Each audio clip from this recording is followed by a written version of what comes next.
நீங்கள் எடுக்கிற படம் போகட்டும், நீங்கள் நடிக்கிற படம் அதை பற்றி ஒன்றுமே சொல்ல மாட்டேங்கிறீங்களே. இல்லை சார், அது அஃபிஷியலாக வந்தால் நல்லா இருக்கும்னு சார் நான் எதுவும் சொல்ல.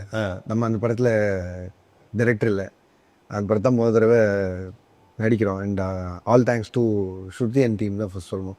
ஏன்னா அந்த இனிமேல் ஒரு சாங் தான் first appearance in front of cam. முன்னாடி மாஸ்டர்லாம் எல்லாம் அதில் பண்ணு, அதில் விஜயநாத் கேட்டதுக்காக அப்படி பண்ணதுலாம் இருந்தது. பட் ப்ராப்பராக அந்த கேம் முன்னாடி ஓகே பரவாயில்ல ஏதாவது பண்ணலாமாங்கிற அந்த ஒரு தைரியம் வர வச்சது வந்து அந்த அவங்களோட டீம் மூலிமா தான்.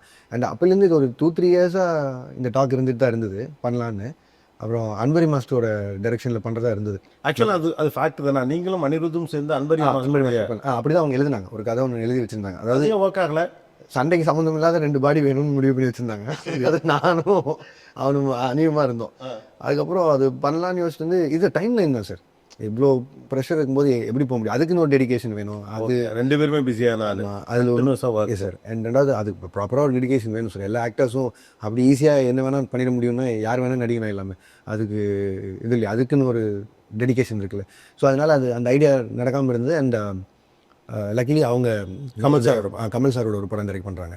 ஸோ அதுக்கப்புறம் அந்த டைம்லைன் டிஸ்டர்ப் பண்ணல. அப்புறம் மறுபடியும் அப்பப்போ யாரோ ஒருத்தர் வந்து ஏதோ ஒரு கதைகள் ஒன்று வந்து சொல்லுவாங்க. நான் முடிஞ்ச அளவுக்கு எல்லாத்தையும் தட்டி கழிச்சிட்டே தான் இருந்தேன். அப்புறம் Arun became very close friend of me. Arun Madhesh முதல்ல ஃப்ரெண்டா இல்லை இடைப்பட்ட காலத்தில்? நாங்கள் படங்கள் முடிஞ்சு பேசினது உண்டு.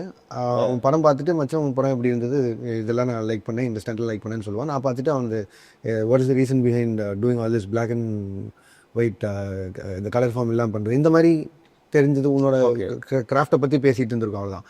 அப்புறம் கரெக்டாக ஒரு கைதி மூவாருக்கு இன்னொரு 8 மாதம் டைம் இருக்குது எனக்கு. அப்புறம் நான் மறுபடியும் அருண் கூப்பிட்டு தான் சொன்னேன், வச்சு நீ வா ஒரு நிமிஷம் பேசலாம் அப்படின்னு சொல்லிட்டு. அப்புறம் வந்தோடனே he narrated me the story. Immediately like it.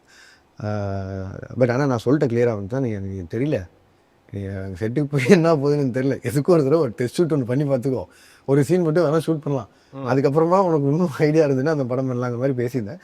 But he is really convinced with me. அவன் சொல்லி தான் ஷேவ் பண்ணாமல் அந்த படத்துக்காக வச்சுருக்கேன். And I think the production company will announce it அது கொஞ்ச நாளில். இதுதான் எனக்கு பேசிக்காக அது ஒரு பிரேக்காக பார்க்குறேன்னா.